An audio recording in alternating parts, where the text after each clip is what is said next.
If you've run Google Ads before, there's no doubt you've received some different recommendations from Google about all of the changes or things you need to do to make your campaigns perform better. Now, sometimes these recommendations come from direct emails or phone calls with Google Ads reps, or they might appear directly in the Google Ads dashboard alongside your optimization score. Now, whatever the case, these recommendations pop up from Google pretty frequently. And unless you're highly trained and experienced in Google Ads, you might be wondering how much weight these recommendations actually carry if you're looking to get the best results and the highest ROAS, or return on ad spend. So in my opinion, there are two main reasons that Google Ads will give you these recommendations to your ad account settings. The first one is pretty obvious, right? Google is trying to increase its revenue, which is why many ad recommendations are to increase your ad budget and things like that. Google's KPI is to have people engage on their platform and spend more money on ads. Whether you're talking with a Google rep or you're clicking a button on the Google Ads dashboard, the whole system is designed to get you to spend more money with Google Ads. That's the first reason Google recommends all these things with your ad campaigns, is they want your ad to appear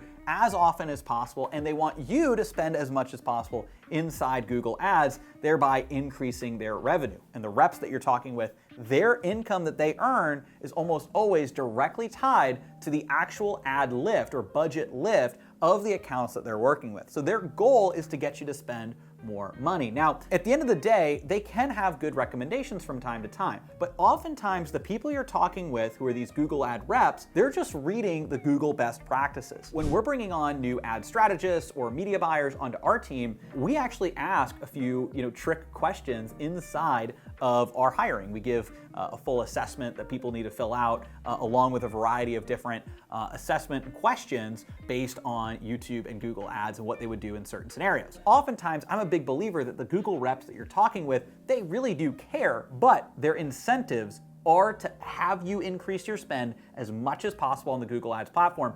And in some cases, they are misinformed. Google's documentation tells you to do a certain thing. What we've found in best practices, not just ourselves, but across the board, works a little bit better, such as doing target cost per action versus maximize conversions. Maximize conversions is kind of like giving Google a blank check. It's like giving Google your credit card. Hey, I'm gonna give you this much money no matter what, just go and get me as many conversions as possible. Now, Google routinely recommends this, whereas we recommend target CPA, which is a target cost per action. You're telling Google, I want to get as many conversions as possible underneath this dollar, this target cost per action that I set, underneath this dollar amount. Let's say it's $20. If you use maximize conversions and you set a $100 budget, and let's say Google can only get you 4 conversions, then you will get 4 conversions for $25 each, and you'll spend the full $100. Google recommends this. What we have found is doing target CPA oftentimes for businesses that want to have a higher return is going to be better. Because in that same scenario, again, this is a simplistic scenario, you could have a $100 budget, set a target CPA of $20, and then Google will get you 4 conversions, 20 times 4, it'll spend $80. Now, in practice, there's obviously more nuance. This is very simplified. However, this is an example of how this works. Target cost per action is going to give the business a better result. However, maximize conversions is typically what Google will recommend. It'll be the main first thing, and they'll even give and ding your optimization score if you use target CPA and not maximize conversions, because they'll say, hey, you might be able to get more conversions if you unlock maximize conversions. But really, it's just giving Google a little bit more money, and it's not always gonna get you more conversions. And another reason that Google gives you all these recommendations is to get more testing on features that they don't have enough data on. Take, for example, Google's video optimization feature that you can see in video and YouTube ad campaigns, where they take your video ad and remix it as a vertical short ad. They literally take this ad and they try to squish it down, decrease the length, and it doesn't really look that great. Google will recommend you do this because they want to gather more information and essentially have you be the guinea pig for these new features, and it may or may not get you better results. Some of those recommendations may be good. I'm not trying to refute all of them. Same thing with the Google rep that you might talk to, but you gotta remember what they're incentivized to do